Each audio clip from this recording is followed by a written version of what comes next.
Okay, everybody. Yesterday, I had a brand new and the microphone. I forgot to switch my microphone input. So likely, I know the thing that I said because the microphone wasn't turned on. So with that being said, I'll try it again.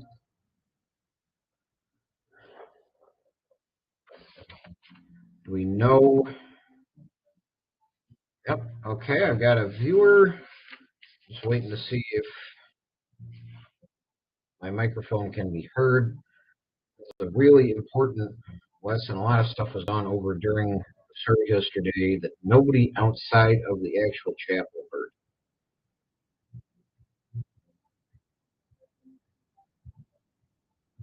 Can you guys hear me in there? Is the microphone working? Okay. So I solved the issue, so going forward, I won't have that happen again. In a brief, quick roundup from the week before, we had talked about sacrificial giving and how a woman gave everything that she had out of poverty, and it was told that she had given more than everybody else that was in the synagogue that day because they had given out of their abundance. They had a dedicated box in the synagogue that people were walking up to, and they were making a display out of it, trying to show how much they were giving, trying to show that they were the ones giving at the time. And it took away from the giving because people were worried about outgiving everyone else than they were about giving out of their hearts. And this one woman who had nothing gave everything that she had. When they gave out of their abundance, were reminded that God doesn't need our money. He's not trying to pad his pockets. He doesn't want grudging gifts or guilt money. He doesn't want us to feel bad and give like we're giving at gunpoint. He wants it to be love, and he wants it to be out of joy. When we give to the church and we use our gifts, it's supposed to be that we're thankful to give back to God what he's given to us. There's a mindset that people have where they think when I finally get my act together, when I finally have enough, when I finally get everything together and make money so that I'm not behind, then I'll be able to give and give things back. But that's such a false mindset because you're never going to get to that point. You're never going to get to the point where everything's all together and you can just give.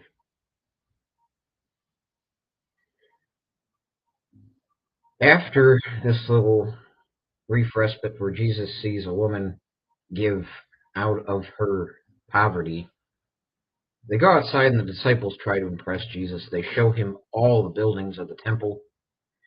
They try to say, look at these beautiful buildings, all the jewels, the gold,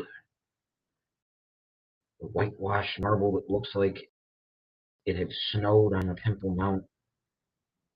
The temple, remember, was the center of Jewish life. It was the place where all the and they gave their sacrifices. They interpreted the law. They punished people for doing things. They had their disagreements heard. The temple had gotten to the point where it was almost worshipped. The temple had gotten to the point where people swore on the temple, and that was more important than anything in their lives. Jesus looks at it and he goes, these buildings, you see all these, not even referring to it as a temple. And he says, not one stone will be left upon another. And this prophecy was fulfilled to the letter completely in AD 70. The Romans came in, they destroyed the temple, the gold melted and went in between the stones of the marble, and they pulled apart every single stone of the temple so they could get to the gold underneath. Not one stone was left upon another.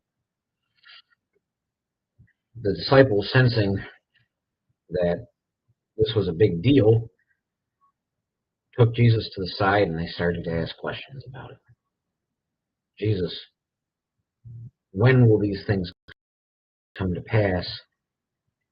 And when will the world be? They sensed the temple being destroyed had something to do with the end of the world, because in their minds the temple had been destroyed before and they had all been kicked out in exile.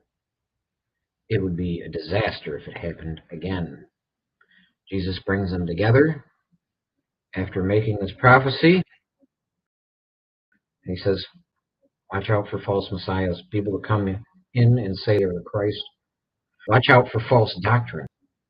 We talked about Jim Jones and all these other false messiahs, all the way to we were talking about the prosperity gospel. We've mentioned it several times before, all the way to the original false messiah in the the religion of Islam.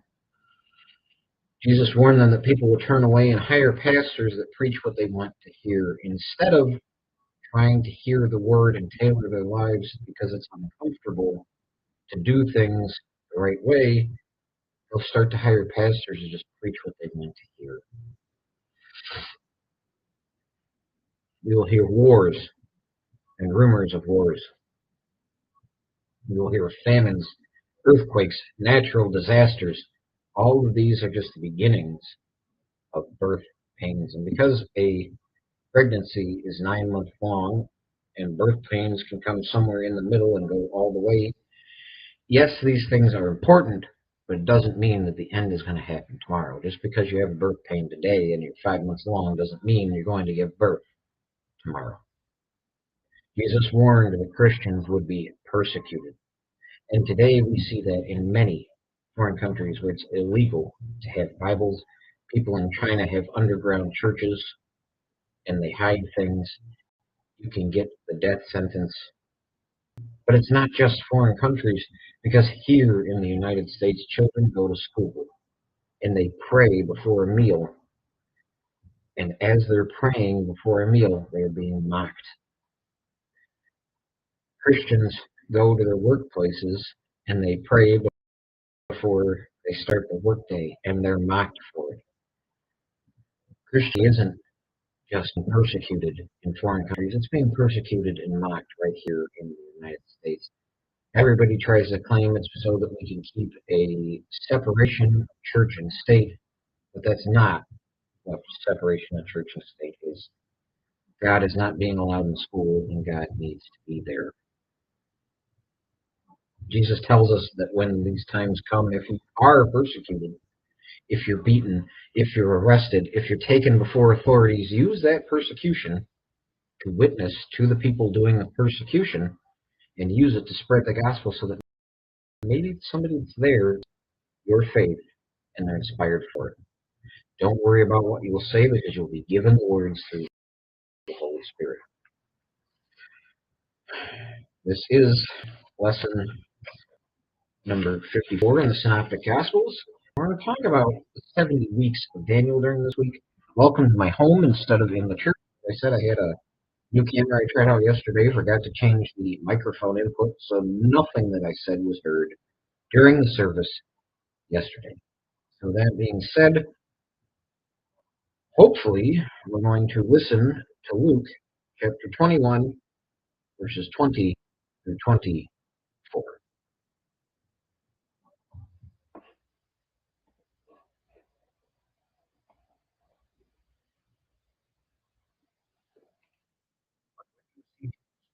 surrounded by armies, and know that its desolation has come near. And let those who are in Judea flee to the mountains, and let those who are inside the city depart, and let not those who are out in the country enter it. For these are days of vengeance to all that is written, alas for women who are pregnant, and for those who are nursing infants in those days. For there will be great distress upon the earth, and wrath against this people. They will fall by the edge of the sword, and be led captive among all nations, and Jerusalem will be trampled underfoot by the Gentiles, until the times of the Gentiles are fulfilled.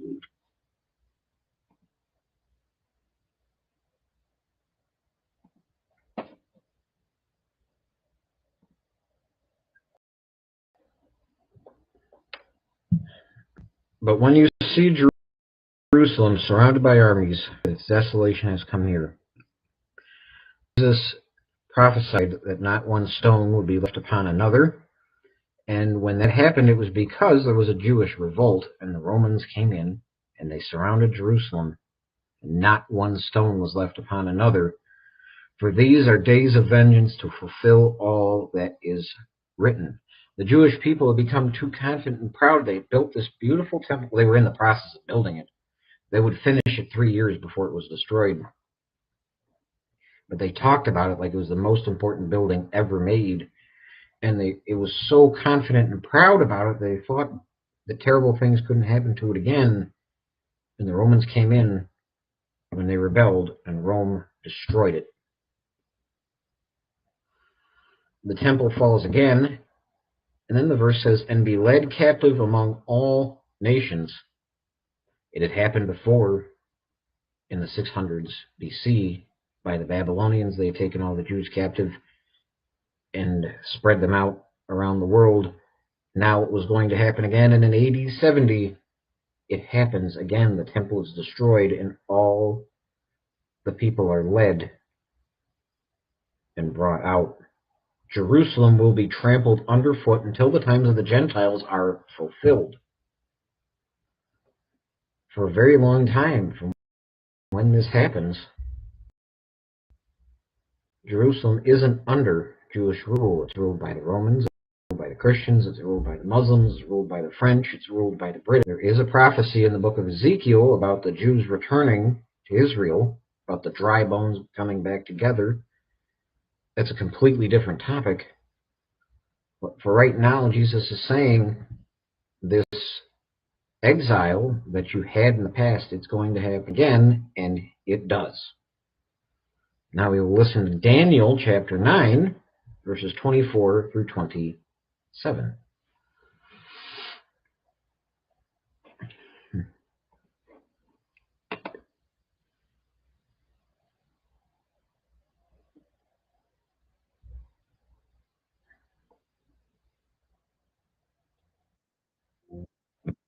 In my visions, to tell it to you, greatly loved. Therefore consider the word and understand the vision. 70 weeks are decreed about your people and your holy city to finish the transgression, to put an end to sin, to atone for iniquity, to bring in everlasting righteousness, to seal both vision and prophet, and to anoint a most holy place. Know therefore and understand that from the going out of the word to restore and build Jerusalem to the coming of an anointed one, a prince, it shall be 7 weeks. Then for 62 weeks it shall be built again with squares and moat, but in a troubled time. And after the 62 weeks an anointed one shall be cut off, it shall have nothing. And the people of the prince who is to come shall destroy the city and the sanctuary. Its end shall come with a flood, and to the end there shall be war. Desolations are decreed, and he shall make a strong covenant with many for 1 week, and for half of the week he shall put an end to sacrifice and offering. And the wing of abomination shall come one who makes desolate, until the decreed end is poured out on the desolator.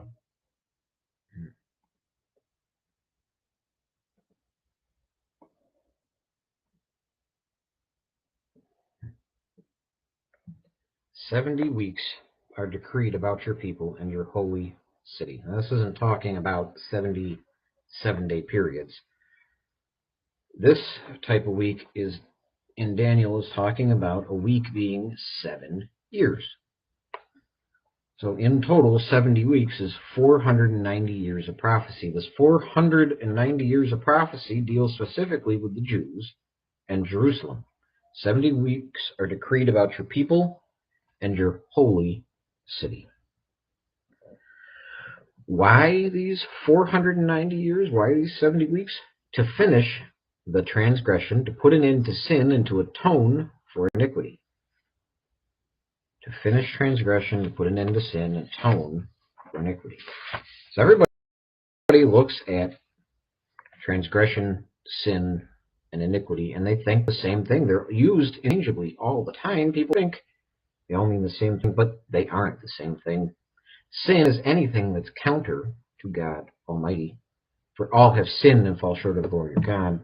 We have a sin nature. We live in sin bodies. We just live in sin. We cannot be coexistent with God at the same time. Transgression is when you take a line that you know is wrong and you willfully cross the line.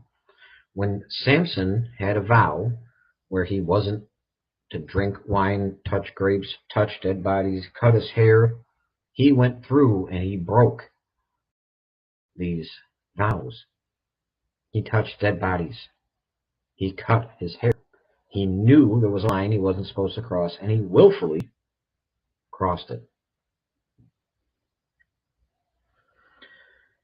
Blatant lie-telling is transgression. When you look somebody dead in the face and you blatantly tell them a lie, you're committing a transgression. You aren't just sinning, you are transgressing because you're doing it willfully.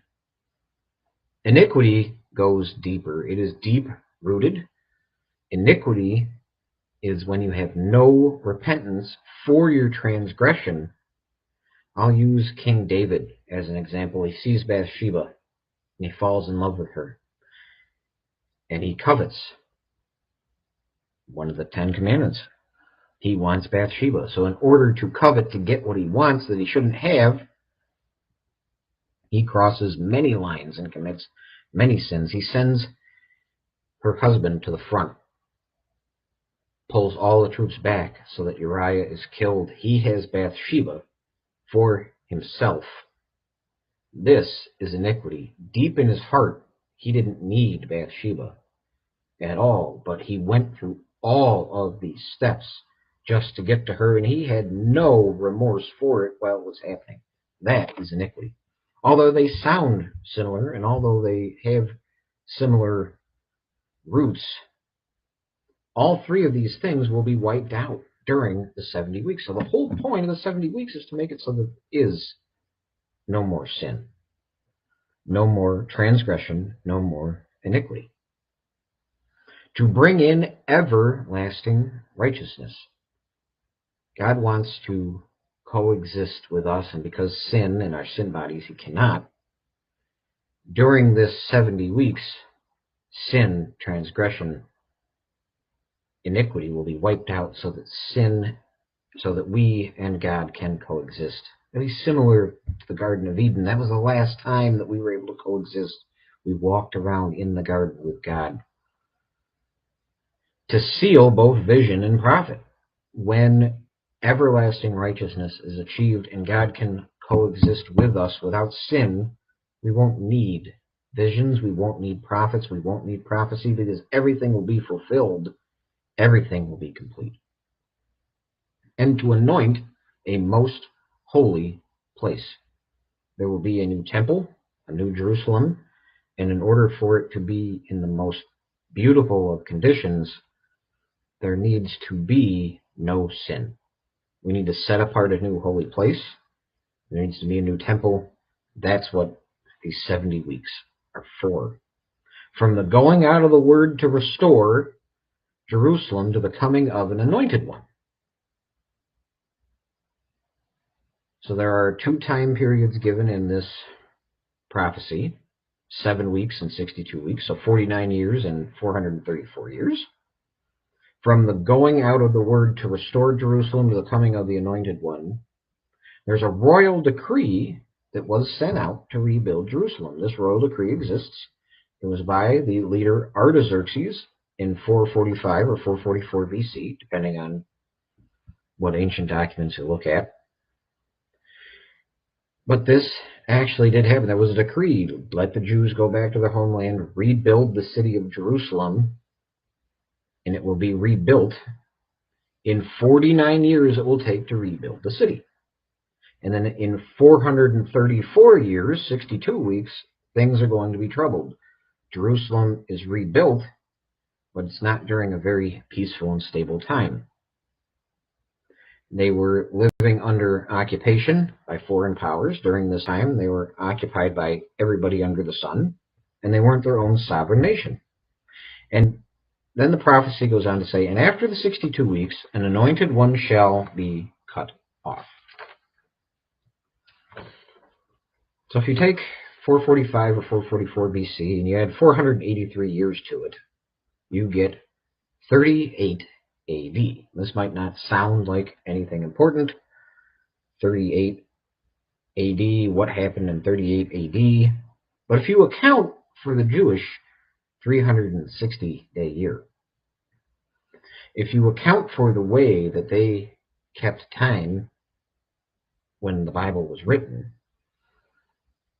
and you did things that way, if you add 483 years to 444 BC, you get roughly 33 AD. Now this sounds like something we might have heard of before. What happened in 33 AD? The coming of the Anointed One that we talked about not that long ago, the Palm Sunday, when Jesus revealed himself as the Messiah.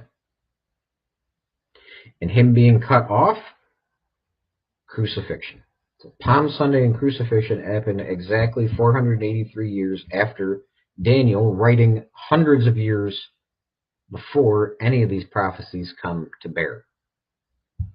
And the people of the prince who is to come shall destroy the city and the sanctuary.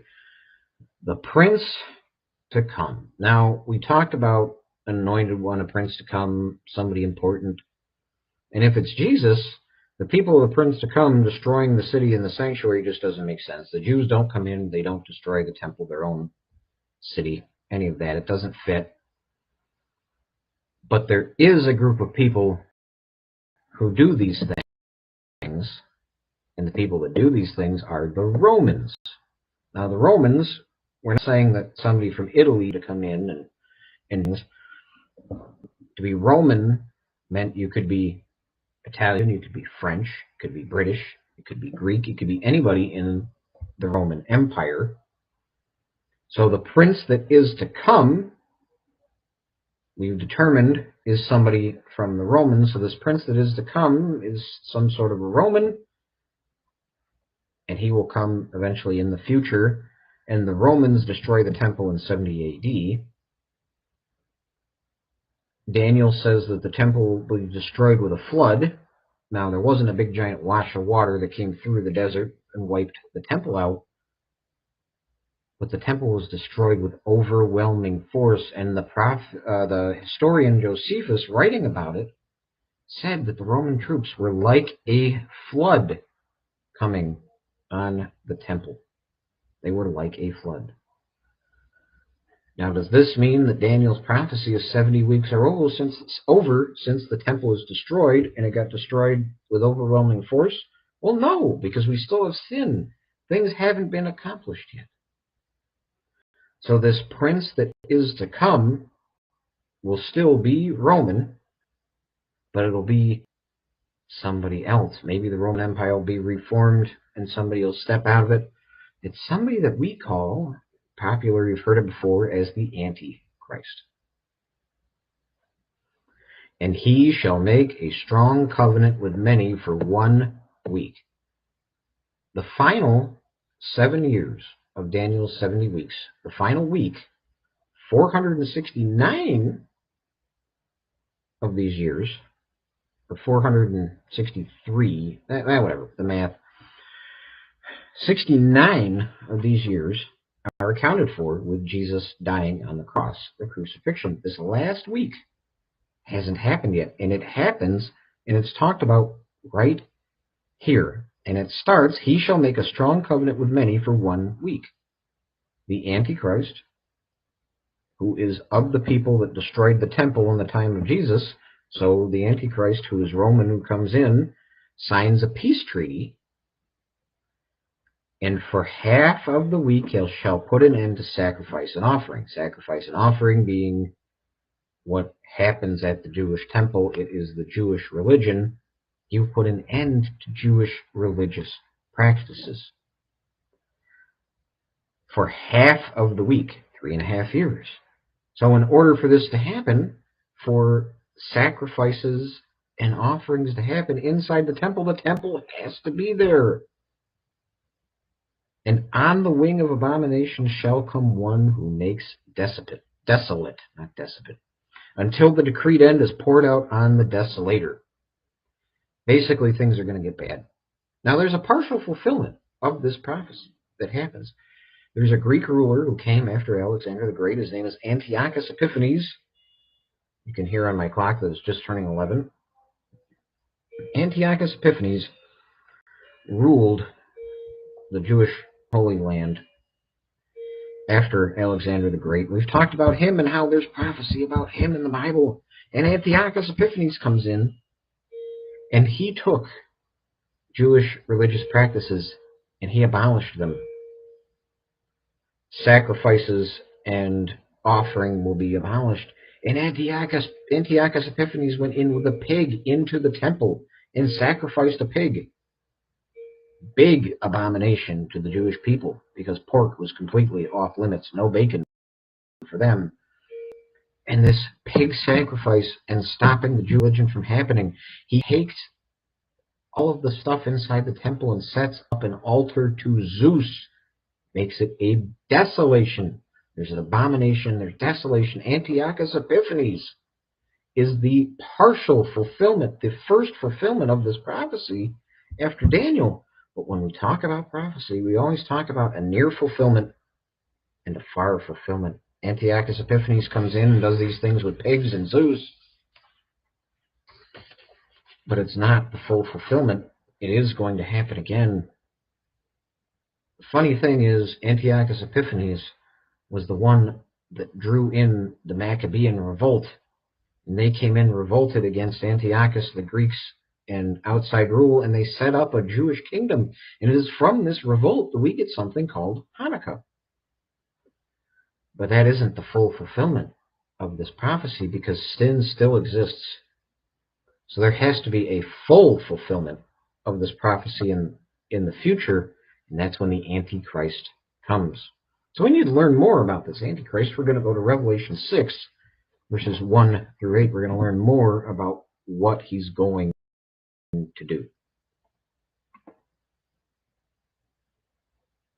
Revelation 6, verses 1 through 8.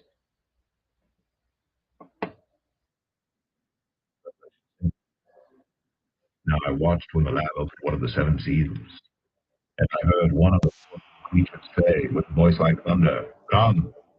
And I looked, and behold, a white horse, and his rider had a bow, and a crown was given to him, and he came out conquering and to conquer. When he opened the 2nd seal, I heard the 2nd living creature say, "Come!" And out came another horse, bright red. Its rider was permitted to take peace from the earth, so that men should slay one another. And he was given a great sword. When he opened the 3rd seal, I heard the 3rd living creature say, "Come!" And I looked, and behold, a black horse, and its rider had a pair of scales in his hand. And I heard what seemed to be a voice in the midst of the 4 living creatures saying, "A quart of wheat for a denarius, and 3 quarts of barley for a denarius, and do not harm the oil and wine." When he opened the 4th seal, I heard the voice of the 4th living creature say, "Come!" And I looked, and behold, a pale horse, and its rider's name was Death, and Hades followed him. And they were given authority over 1/4 of the earth, to kill with sword and with famine and with pestilence and by wild beast of the earth.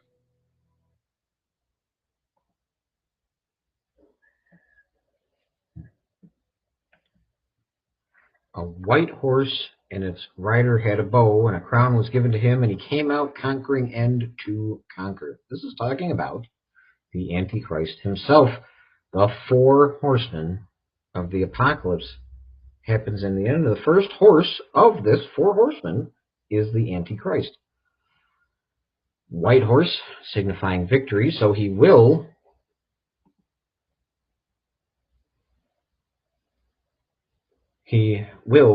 conquer and he will have victory. Notice that he's described as having a bow but not having arrows. He'll have weapons, but they won't be offensive ones. He will look mighty. He will have all kinds of weapons, but he won't have to use them. He will look mighty, but he will preach peace. A crown will be given to him, meaning he doesn't come from royalty. He comes from the common people. He'll build up his army. He'll be able to conquer. He'll be given a white horse. He'll be given a crown. He'll be crowned by the people. You couple this with previous info. His people destroyed the temple in AD 70. He'll be a citizen of the Roman Empire. So this is what we know about the Antichrist that will come. So when you see somebody like this, know that it's near the time of the end. The next horse and the four horsemen, bright red, its rider was permitted to take peace from the earth. So the Antichrist will come in, promise peace, sign a peace treaty, and immediately war starts. There is no peace. And these aren't just little wars. These are big wars. A black horse and its rider had scales in its hand. It's talking about a quart of wheat for a denarius. This is ancient speak for a famine and shortages. Things are going to cost a lot of money. There's not going to be a lot of food. And the last horse is a pale horse, and its rider's name was Death, and Hades followed him. Hi, Richard. Hi. The pale horse is given authority over a quarter of the earth. A quarter of the earth will die during this time because of wars, because of famines, because of the Antichrist. A quarter of the population. So if we have 8 billion now, a quarter of that is 2 billion. That's a lot of people. Who knows what the population of the earth will be at this time, but a quarter of it will die during this time at the end. Matthew chapter 24, verses 15 through 27. Jesus will address the Antichrist in this next piece of Mount Olivet.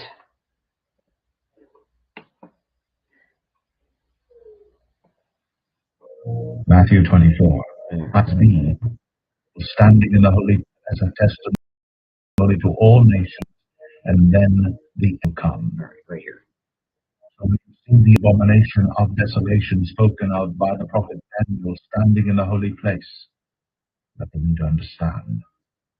And that those who are in Judea flee to the mountains, that the one who is on the housetop not go down to take what is in his house, and let the one who is in the field not turn back to take his cloak. And alas, for women who are pregnant, and for those who are nursing infants in those days, pray that your flight may not be in winter or on a Sabbath, for then there will be great tribulation, such as has not been from the beginning of the world until now, no, and never will be. And if those days had not been cut short, no human being would be saved. But for the sake of the elect, those days will be cut short.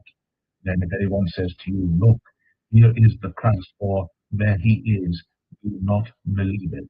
For false Christs and false prophets will arise and perform great signs and wonders, so as to lead astray, if possible, even the elect. See, I have told you beforehand.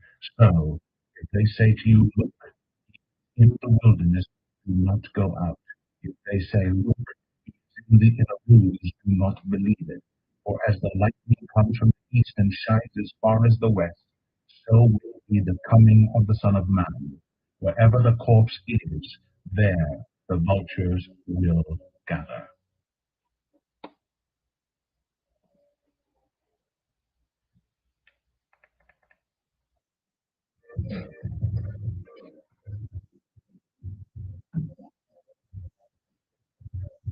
All right. So when you see the abomination of desolation spoken of by the prophet Daniel standing in the holy place. So the precipitating event of the tribulation is the Antichrist signing a peace treaty for 7 years. So when you see the Antichrist standing in the temple, so most maybe he sets up an event where everybody comes to the newly built and beautiful temple and he's signing it in a place where there has never been peace in human history. For then there will be a great tribulation, such as not been seen from the beginning of the world until now, no, and never will be.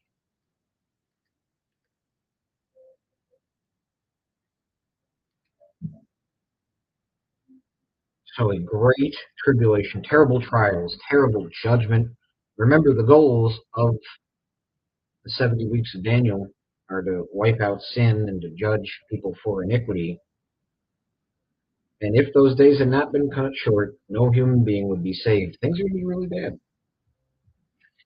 The false Christs and false prophets will arise and perform great signs and wonders so as to lead astray, if possible, even the elect. So there's going to be fake miracle workers.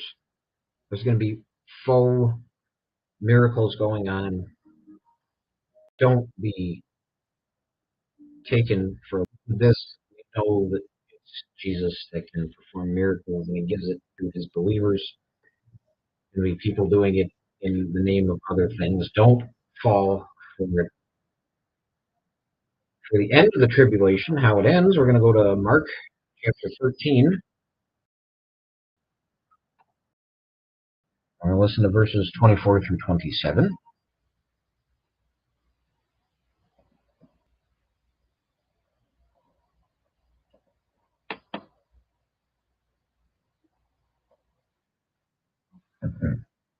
Mark 13. Uh, Cut for the more things beforehand. But in those days, after that tribulation, the sun will be darkened, and the moon will not give its light, and the stars will be falling from heaven, and the powers in the heavens will be shaken. And then they will see the Son of Man coming in clouds with great power and glory. And then he will send out the angels and gather his elect from the four winds, from the ends of the earth to the ends of heaven. Immediately after the tribulation of those days, the sun will be darkened. There'll be celestial things happening. We're going to see stuff happening to celestial bodies. There will appear in heaven the sign of the Son of Man. We don't know what it is going to be, but we know it's going to be beautiful. And all the tribes of the earth will mourn, and they will see the Son of Man. This is very visible. This isn't spiritual. There are many people that try to say that this scripture's been fulfilled or it happened in the spirit realm and we're not going to see it. But when it talks about every tribe in human history coming and mourning, it's definitely something that everybody's going to be see. You're not going to be able to miss this. We're going to have a cosmic cement truck of all kinds of wild things happening after the tribulation. We're going to see the sign of the Son of Man. And he will send out his angels with a loud trumpet call, and they will gather his elect. So all of these things are going to happen when the tribulation is over. He's going to use the angels to go and collect everybody and bring them somewhere. Now we're going to listen to verses 28 through 37 of Mark 13 so that we can find out what else to look for. The fig tree learn its lesson. As soon as its branch becomes tender and puts out its leaves, you know that summer is near. So also, when you see these things taking place, you know that he is near at the very gate. Truly, I say to you, this generation will not pass away until all these things take place. Heaven and earth will pass away, but my words will not pass away. During that day or that hour, no one knows, not even the angels in heaven nor the Son, but only the Father. Be on guard, keep awake, for you do not know when the time will come. It is like a man going on a journey. He leaves home and puts his servants in charge, each with his work, and commands the doorkeeper to stay awake. Therefore, stay awake. You do not know when the master of the house will come, in the evening, or at midnight, or when the cock crows, or in the morning, lest he come suddenly and find you asleep. And what I say to you, I say to all, stay awake.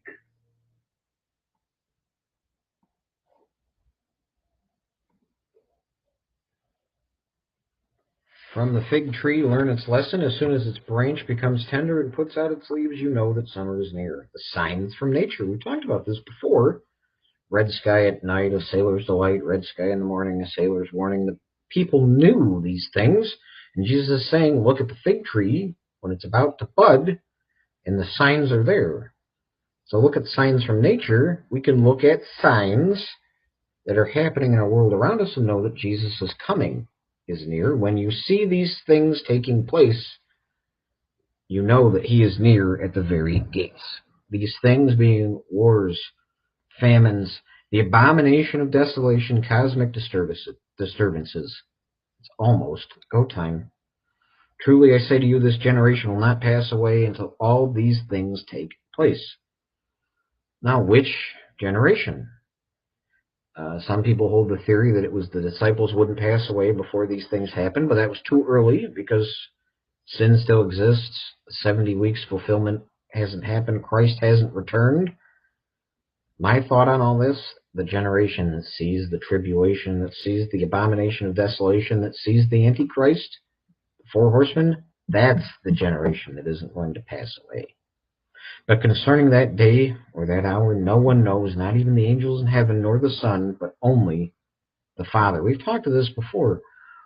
Watch out for people that try to set dates. People that say, those 70 weeks of Daniel, I can calculate exactly when Jesus is going to come back. 80 Reasons That the World Must End in 1980 was a book that was written. And especially here in the year 2026, it didn't happen. Watch out for people that try to set dates for when these are going to happen. Always be ready because it could happen, but beware of people that try to set dates telling you it's going to happen on a certain day, because not even Jesus knows when it's go time for him. And finally, Matthew chapter 25, verses 31 through 46, we'll finish this out.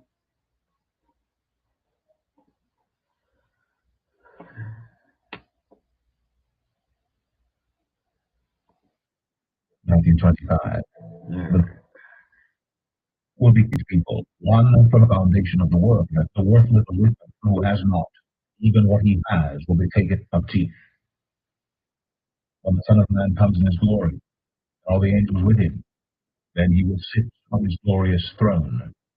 Before him will be gathered all the nations, and he will separate people, one from another, as a shepherd separates the sheep from the goats. And he will place the sheep on his right, but the goats on the left. And the king will say to those on his right, come, you are blessed by my Father, inherit the kingdom prepared for you from the foundation of the world. For I was hungry, and you gave me food. I was thirsty, and you gave me drink. I was a stranger, and you welcomed me. I was naked, and you clothed me. I was sick, and you visited me. I was in prison, and you came to me. But the righteous will answer him, saying, Lord, when did we see you hungry and feed you, or thirsty and give you drink? And when did we see you a stranger and welcome you, or naked and clothe you? And when did we see you sick or in prison and visit you? And the king will answer them, truly, I say to you, that you did it to one of the least of these my brothers, you did it to me. And he will say to those on his left, depart from me, you cursed, to the eternal fire prepared for the devil and his angels. For I was hungry, and you gave me no food. I was thirsty, and you gave me no drink. I was a stranger, and you did not welcome me. Naked, and you did not clothe me. Sick and in prison, and you did not visit me. Then they also will answer, saying, Lord, when did we see you hungry or thirsty or stranger or naked or sick or in prison, and did not minister to you.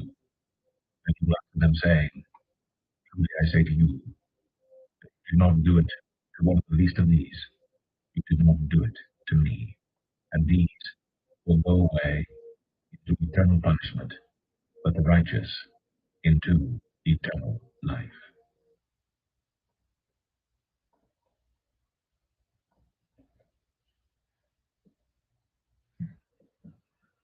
When the Son of Man comes in his glory and power, then he will sit on his glorious throne. This reminds us there will be eternal judgment. There will be accountability, and everyone will be accountable. No one gets away from this. There's going to be the tribulation that's going to get rid of sin, and people will be judged for how they live their lives. Jesus talks about he's hungry, thirsty, stranger, naked, sick, in prison. All of these have to do with love. And this love that you extend to people that have these things, it's not just to your fellow men that are like you, it's to all men on earth. How do you treat everybody? It's not about earning credit so you can build a good relationship with the law. It's not about earning and deserving. It's not about merit badges.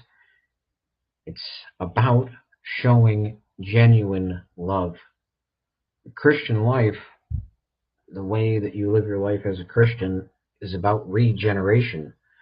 And when you go down under the water and come up from the waters of baptism, when you become a Christian, the old man dies, the new man is born. Your Christian life is about regeneration, and it's about love. Go and live your life like this, and you will avoid this eternal judgment.